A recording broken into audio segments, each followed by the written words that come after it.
I saw a little girl running from an abandoned house.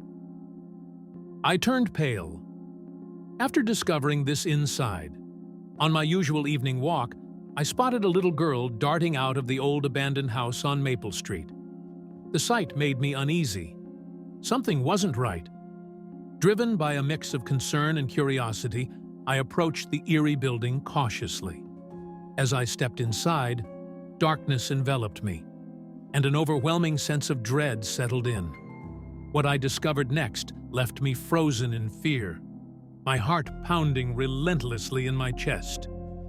I cautiously entered the darkened house, my flashlight cutting through the inky blackness.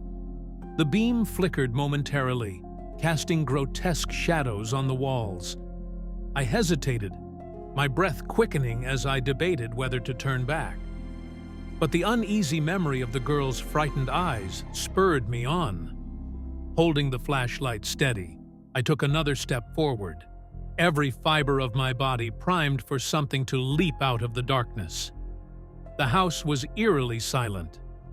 Dusty furniture and cobwebs indicated years of neglect, but the eerie silence was what made my skin crawl. An old, decaying couch sagged under its weight, draped in a thick layer of dust and age. Picture frames hung crookedly on the walls, their glass long shattered. The sense of abandonment was palpable, and it felt like the house itself had been holding its breath for years. I couldn't shake the feeling that I was being watched, my senses prickling. I noticed small footprints in the dust, leading deeper into the house. They were faint, as if made by a light, hurried step. They led away from the front door and into the darker recesses of the building. This detail both intrigued and unnerved me. The footprints couldn't have been more than a few hours old, further solidifying my resolve to find out what was going on. I followed them cautiously, my heart pounding with each step. Suddenly, a faint rustling sound echoed from one of the back rooms, prompting my heart to quicken. My grip tightened on the flashlight, its feeble beam trembling as I turned in the direction of the noise. The house seemed to amplify the sound, sending chills down my spine. I wanted to call out but feared what might answer.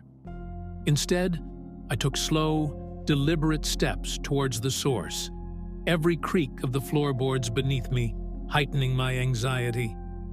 I followed the sound, every step hesitant, and as I reached the doorway, the noise stopped abruptly, leaving an ominous silence. The room ahead was still and dark, the air thick with an unsettling tension. My flashlight illuminated only a small part of it, revealing more dust and cobwebs. I strained to hear any further noises, but the silence was deafening. Swallowing hard, I stepped into the room, determined to find the source of the disturbance. Stepping into the room, a sudden draft swept over me, causing the ancient curtains to sway eerily. The movement was almost ghostly, giving life to the otherwise lifeless room. I shivered, the cold air biting through my thin jacket. My flashlight scanned the area, illuminating forgotten furniture and abandoned knickknacks. Then, something unusual caught my eye in the corner of the room. A small, worn-out doll lay abandoned on the floor, and it seemed out of place. In the dim light, I saw a small, worn-out doll lying on the floor with what looked like fresh dirt smeared on its dress. The contrast between the fresh dirt and the old, decaying room was startling. I crouched down to get a better look, my mind racing with questions. How did the dirt get there? And more importantly, who had brought it? I reached out to touch the doll, trying to make sense of this new clue. My mind raced as I bent down to examine it further, but was interrupted by the sound of a faint whisper, almost like a child's voice, coming from behind me. I froze, my breath caught in my throat. The whisper was so soft, it was almost drowned out by my own pounding heart. I spun around, shining my flashlight into the shadows. The room seemed empty, but the whispering continued, sending shivers down my spine. Who could it be? Turning quickly, I saw nothing but shadows. The room was bathed in dim light, and every corner seemed to hide a dark secret. My flashlight flickered as I pointed it into the recesses, trying to catch a glimpse of whoever or whatever had made that whisper. But the room remained stubbornly silent and empty. Frustration and fear intertwined within me as I took a step back. I had to keep moving to find more clues about the mysterious girl. I decided to proceed to the second floor, where the footprints seemed to lead. My flashlight's beam traced the steps up the crooked stairs, each step sending echoes through the house. I felt a gnawing dread as I followed, unsure of what I would find. The house creaked like it was alive, every sound magnified in the eerie silence. Yet, something drove me onwards, perhaps the hope of finding more clues, or the need to understand the mystery. Climbing the Kriaki staircase, the air grew colder, and the uniaze intensified. Each step groaned under my weight, and I could almost feel the house's ancient breath against my skin. The wooden banister was rough under my palm, splinters threatening to prick through my glove. The farther I climbed, the thicker the cold air became, as if I were ascending into a frozen realm. I pulled my jacket tighter, each step drawing me closer to whatever awaited on the second floor. At the top of the stairs, the footprints seemed to disappear. Confusion and frustration mingled within me as I shone my flashlight around, revealing little more than a dust-laden hallway. What troubled me most was the abrupt end of the trail. Where did the girl go? My mind raced, wondering if there were hidden passageways or secret doors. The cold, creeping darkness around me felt more oppressive as I stood there, contemplating my next move. I couldn't turn back now. I then noticed a small door slightly ajar at the end of the hallway, leading to what looked like an attic. The gap in the door cast a thin line of shadow on the floor, almost like an invitation to uncover its secrets. My heartbeat quickened as I approached, each step deliberate and measured. The door seemed out of place among the decrepit surroundings, as if it held a story of its own. I felt a mix of anticipation and dread. With great caution, I approached it, the floorboards protesting under my weight. The sound of creaking wood echoed around me, amplifying the already tense atmosphere. My flashlight's beam wavered, casting erratic shadows that danced on the walls. I reached out to the door, its old wood rough against my fingers, and pushed it open. The hinges groaned in protest. My breath caught in my throat as I braced myself for what lay beyond. I hesitated, the moment stretching into an eternity. As I pushed the door open, it revealed a small, cluttered room filled with old toys and children's drawings. The air was thick with dust, the smell of age and neglect overwhelming. My flashlight traced the scattered items: a teddy bear with a missing eye, a wooden train set, and countless other forgotten treasures. The walls were adorned with crayon drawings, each depicting happy scenes that felt out of place in this forsaken attic. I felt a deepening sense of sadness. One drawing fell from a stack, fluttering nervously to the floor, depicting a family, but something or someone had been violently scratched out. The aggressive marks in the paper contrasted sharply with the otherwise innocent images. I bent down to pick it up, trying to decipher the missing figure. The image of a happy family marred by anger sent a chill down my spine. What had happened to this family? I felt a pressing need to uncover the stories these walls held. The attic's stifling air made it difficult to breathe, and the musty smell was overpowering. Every breath I took seemed thick with decay and neglect. I could feel the weight of the room pressing down on me, the heavy atmosphere intensifying my unease. Yet, I forced myself to ignore the discomfort, determined to find more clues. Sweat trickled down my back As I continued to examine the surroundings, the sense of foreboding was nearly tangible, wrapping around me like an invisible shroud. While sifting through the belongings, I came across an old photo album. The cover was worn and frayed, the pages thick with dust. I hesitated for a moment, feeling a strange sense of intrusion. But the need to understand outweighed my hesitation. I opened the album, my fingers leaving smudges on the neglected pages. As I flipped through, the images gradually formed a story of happier times, smiling faces, family gatherings, and moments frozen in time. Something about the daughter caught my eye. Flipping through the dusty pages, I saw pictures of a young couple and their daughter, who bore a striking resemblance to the girl who had run out earlier. Her light blue eyes and blonde hair were unmistakable. My heart raced as I made the connection. How was this possible? The girl in the photograph seemed happy and carefree, a stark contrast to the distressed child I'd seen. I pocketed the photo, knowing it might hold a crucial piece of the puzzle. Just then, a loud banging sound came from downstairs. My heart leapt into my throat, and I instinctively tightened my grip on the old photo album. The noise echoed through the abandoned house, shattering the oppressive silence that had settled in. I glanced back at the photographs, the faces staring back at me as if urging me to act quickly. With a deep breath, I pocketed the album and prepared to head downstairs. Pocketing the album, I rushed downstairs, ready for anything. The steps creaked loudly under my hurried descent, each sound amplified in the stillness of the house. Adrenaline coursed through my veins as I reached the main floor. My flashlight flickered momentarily, casting eerie shadows on the walls. My eyes darted around, searching for the source of the banging sound.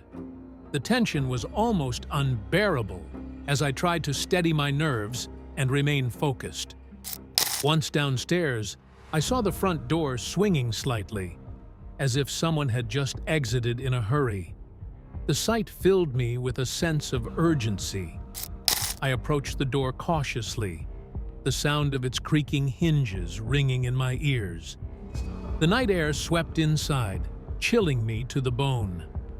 I stepped onto the porch, scanning the darkened street for any sign of movement. The stillness of the night contrasted sharply with my racing heart. Racing outside, I saw no sign of the girl, but noticed a figure moving swiftly across the street, disappearing into the shadows. The shape was indistinct, but its quick, deliberate movements hinted at urgency. My mind raced, wondering if this was the person responsible for the loud bang. Determined not to lose sight, I started towards the street, my breath visible in the cold air. The darkened alleys seemed more ominous than ever. I chased after them, sprinting through the narrow alleys and darkened streets, my breath coming in short gasps. The figure seemed always just out of reach, darting around corners with practiced agility. The cool night air burned in my lungs as I pushed myself to keep up. Shadows loomed large against the walls, creating an intimidating maze. I refused to give up, even as my legs demanded rest and my heart pounded furiously in my chest. Turning a corner, I collided with Officer Michael, who had been patrolling the area. The impact knocked the wind out of me, but recognition quickly replaced the initial shock. "Michael, thank God!" I gasped, catching my breath. He glanced at me with concern, eyes narrowing as he assessed the situation. "What's going on?" he asked. Quickly, I briefed him on the situation, explaining the girl, the house, and the figure fleeing into the night. Quickly briefing him on the situation, we decided to return to the abandoned house together, this time more prepared for whatever we might encounter. Michael's presence offered a reassuring sense of security.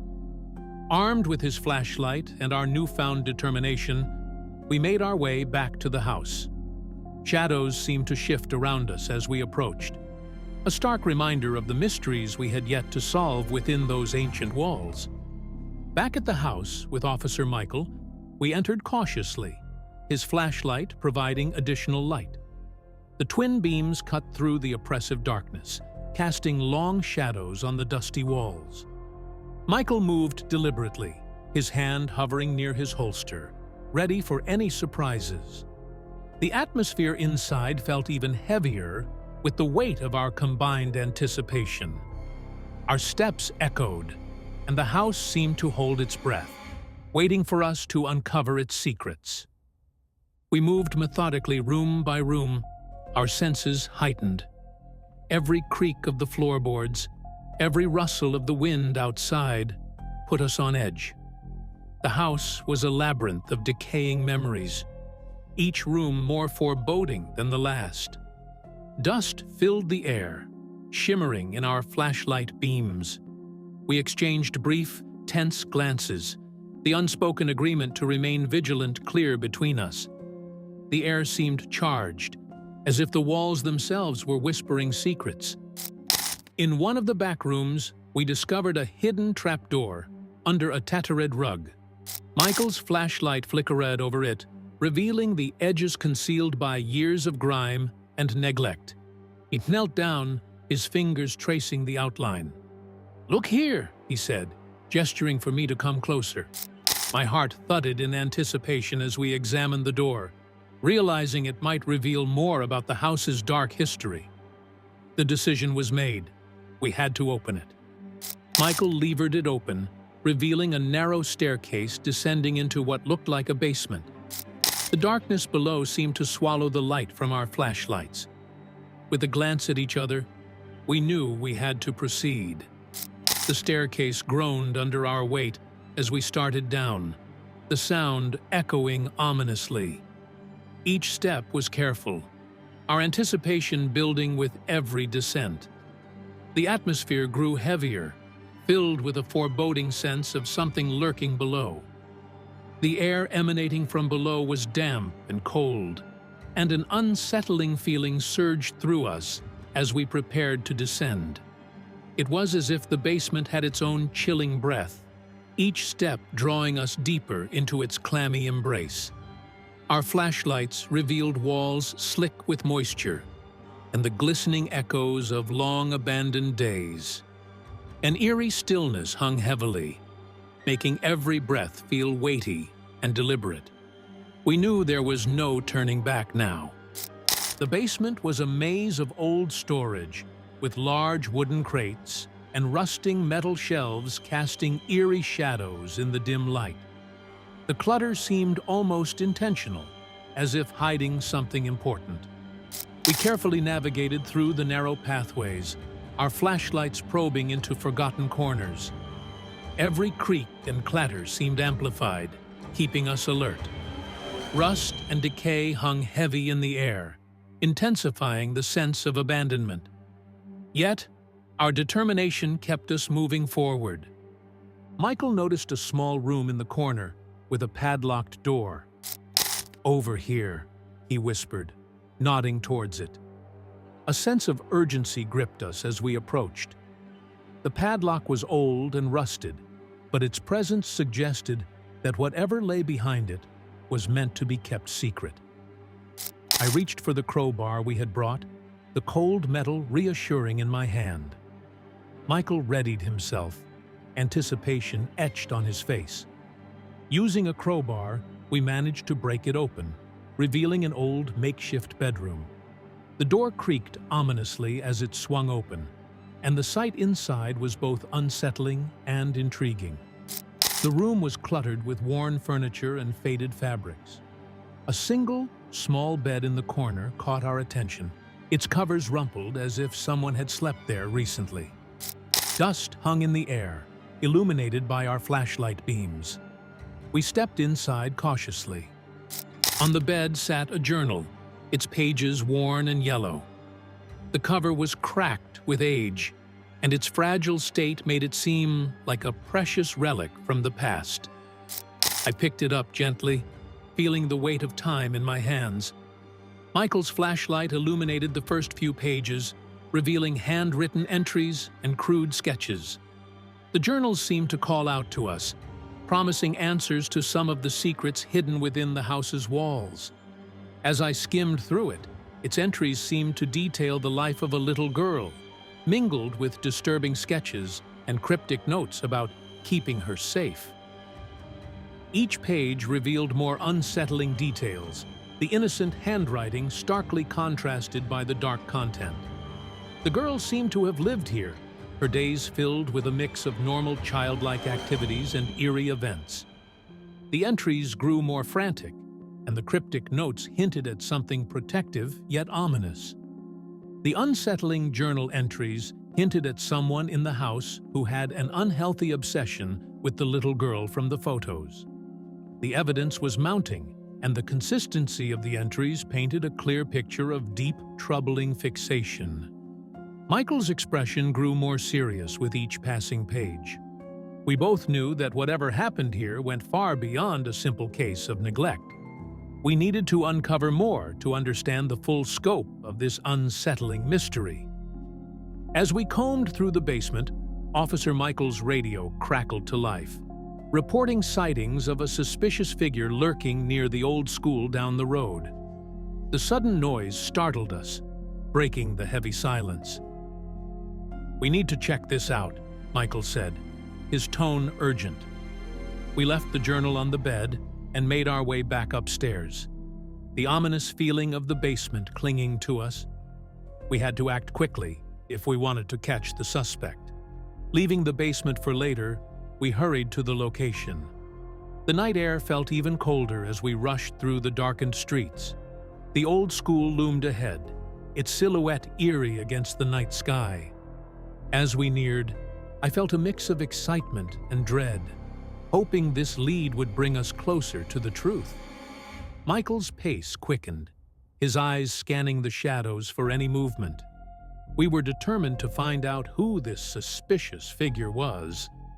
Upon arrival, we were confronted by a man who matched many of the descriptions in the journal. He stood at the edge of the old school grounds, his ease darting nervously. The flickering streetlights cast eerie shadows on his face, highlighting his anxious demeanor.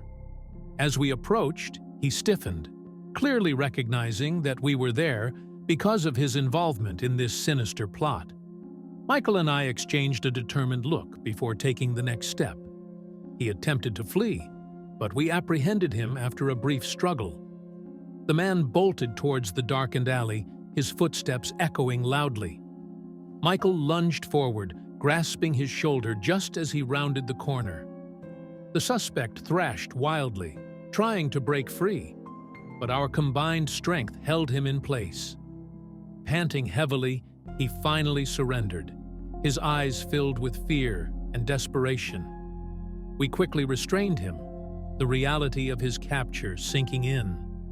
With the suspect in custody, we returned to the station for questioning.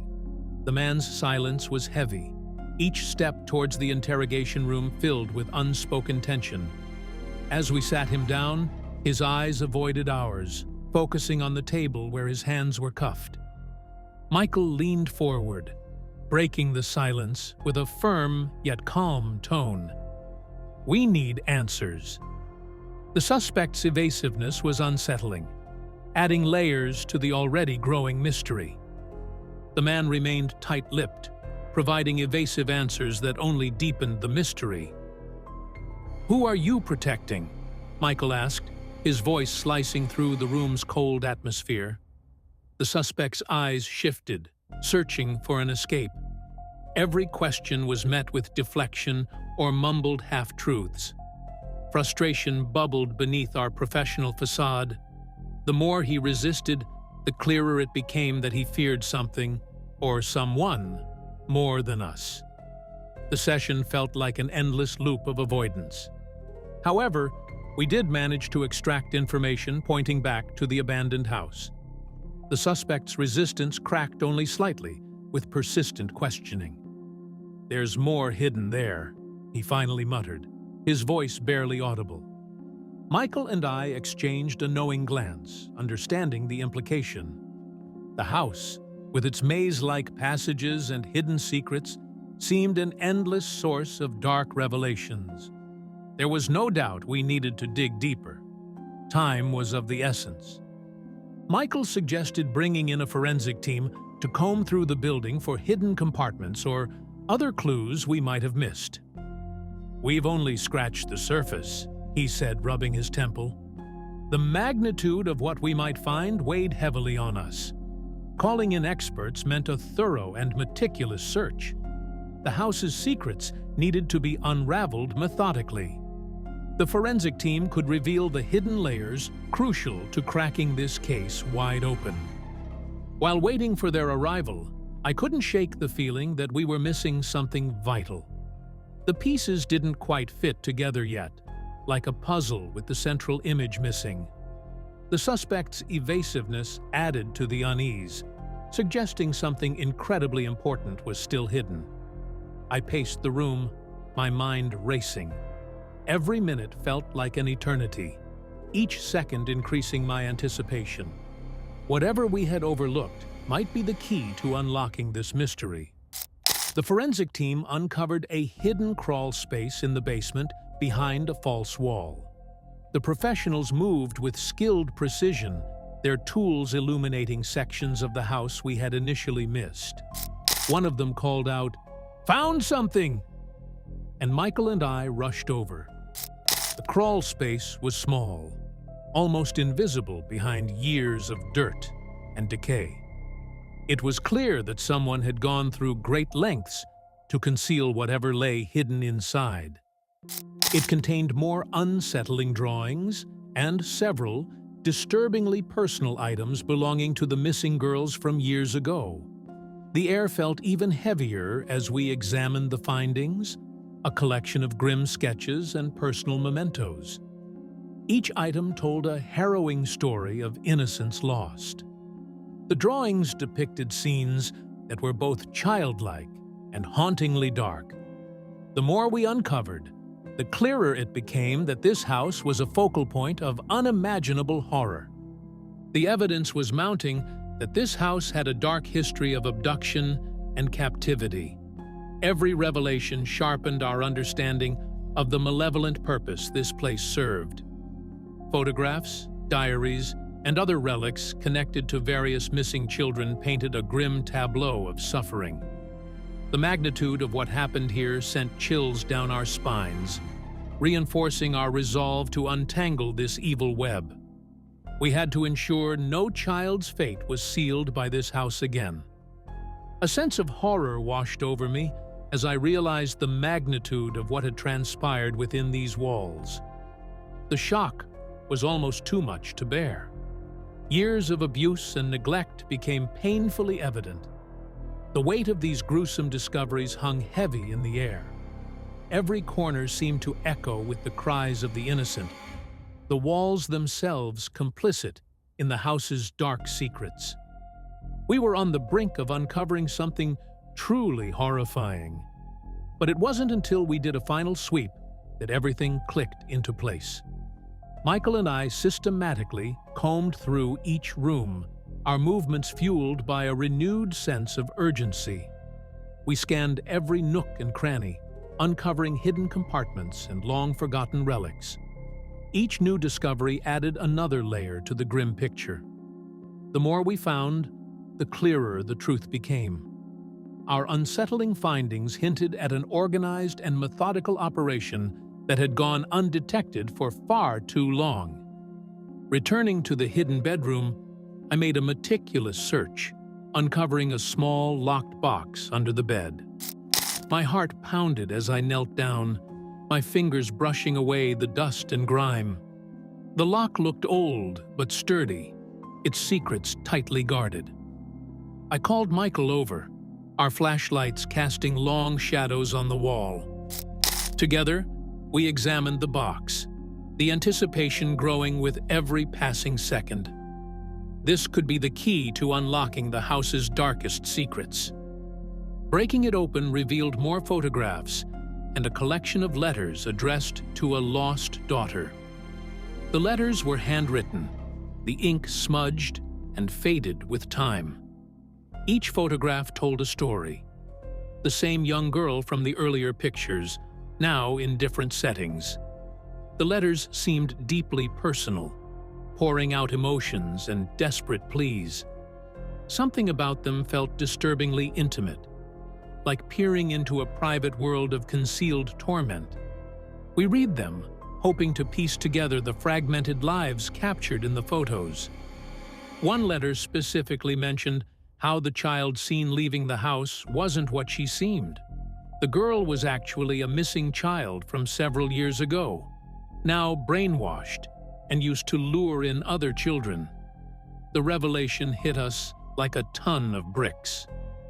The girl we had chased was part of a far more sinister scheme. This letter painted a chilling picture, revealing the depth of manipulation and cruelty involved. We had stumbled upon something far worse than we had imagined. As I read the final letter, my blood ran cold, realizing the network that had been operating right under our noses. The last note detailed the methodical way they lured in other children, using the brainwashed girl as bait. I felt a mix of anger and helplessness, knowing the lengths these people went to. The scale of the operation was staggering, and I couldn't shake the nauseating idea that there were more children out there, trapped in similar situations. Realizing the girl's role in this sinister plan, we knew we had to act quickly. Every second counted, and there was no time for hesitation.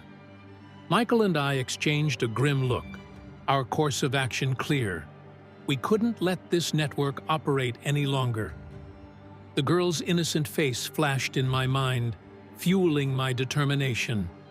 It was time to turn the tide and bring this sick operation to an end.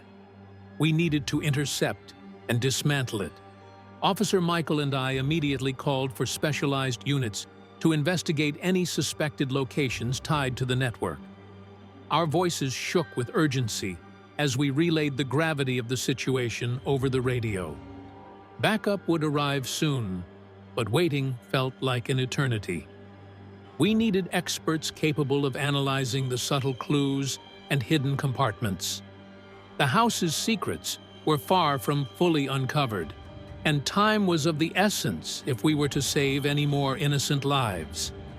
We spent hours piecing together clues, identifying potential hotspots where the network might be active. Every photo, letter, and journal entry became a crucial part of the puzzle. We mapped out connections, each lead branching into another dark corner of this horrific operation. Our understanding deepened, revealing just how widespread and coordinated this network was. We couldn't afford to overlook any detail. Every scrap of information had the potential to save a life. The urgency felt more pressing with each passing minute. The team worked relentlessly, analyzing all gathered data to locate other possible victims and sites. Patterns began to emerge, showing where the network had its strongest hold. Experts scrutinized photographs and letters, cross-referencing them with missing persons reports. The intensity in the room was palpable. Everyone united in the mission to stop this insidious operation. We shared a singular focus: to dismantle the network and rescue any remaining captives. It was an exhaustive but necessary effort. The realization was gut-wrenching. The girl running out of the house was being used as bait by a ring of kidnappers. Everything suddenly made a horrifying sense. The photographs, disturbing entries, and hidden compartments all pointed to a sinister plan. This innocent-looking little girl was manipulated to lure other children into the hands of these criminals. Our hearts sank as we grasped the vile depths of this operation and the urgent need to end it. This nefarious scheme was orchestrated by a sinister network operating from that very location. The abandoned house served as their base, a place where innocent lives were manipulated and twisted. Each photograph, sketch, and letter painted a picture of deeply entrenched evil, thriving in the shadows. Michael and I exchanged a determined look, knowing we had to expose this network. Everything hinged on our next moves as we prepared for the daunting task ahead. The realization of the scale of their activities sent shivers down our spines. This wasn't just an isolated case. It was a well-oiled machine preying on the most vulnerable. The reach of this network extended far beyond the confines of the old house. The thought of how many lives had been touched by this evil was overwhelming. We needed to act swiftly and decisively to dismantle this operation and bring those responsible to justice. Determined to dismantle the network, we intensified our efforts and coordinated with multiple agencies. Calls were made and information was shared at a breakneck pace. Collaboration was our strongest weapon now. The clock was ticking, and every moment counted as we worked to prevent further atrocities. We pooled resources, combining our expertise to form a unified front against this insidious network. It was an all-hands-on-deck situation, our drive fueled by the need to stop the horror. Collaborative raids revealed more hideouts, rescuing additional children and capturing key members of the ring. Each successful operation brought us one step closer to dismantling the network entirely. It was a race against time, but every raid reinvigorated our resolve. The children we found were scared and confused, yet their rescue injected a sense of purpose into our efforts. Each captured criminal brought us closer to understanding the full extent of this horrid scheme. Justice felt closer. The dawn broke with the promise of justice as the network was finally crippled, and the once abandoned house on Maple Street stood as a stark reminder of the horror it once harbored. The operation's success gave us a sense of accomplishment and relief, knowing we had disrupted a vile scheme. The old house, now silent, seemed less menacing, but served as a somber reminder of what transpired. Its dark history would not be forgotten, fueling our ongoing vigilance. Now focused on recovery, we set up support systems for the rescued children and their families. Counselors, medical staff, and social workers mobilized to provide the care and attention these young victims needed. It was a long road ahead, but the first steps towards healing had begun. Each child's story was unique, filled with trauma that required delicate handling. Our goal was to ensure they felt safe and supported, helping them reclaim their stolen childhoods. The media coverage brought attention to the importance of vigilance and community awareness. News outlets detailed the sinister network we had uncovered and the courageous efforts to dismantle it. Public interest surged, with communities coming together to support the victims and advocate for stronger protective measures. The chilling story served as a powerful reminder that constant vigilance was necessary. People were encouraged to report suspicious activities, understanding that collective awareness could prevent similar horrors in the future. A special task force was established to prevent such networks from operating unnoticed again. Comprised of seasoned detectives, cyber experts, and child advocacy specialists, this team was dedicated to vigilance and swift action. Their mission was clear: to monitor, investigate, and dismantle any budding criminal organizations. The task force served as a protective shield for the community, ensuring no stone was left unturned. Their formation was a testament to our commitment to safeguarding the innocent from future threats. The old abandoned house now symbolizes not just a place of horror, but also the resilience and strength of a community that came together to fight against darkness. Its grim past serves as a reminder of the importance of unity and vigilance. The collective effort to rescue the children and dismantle the network stands as a beacon of hope and triumph over evil. We had faced a nightmare and emerged stronger, the community forever changed but resolute.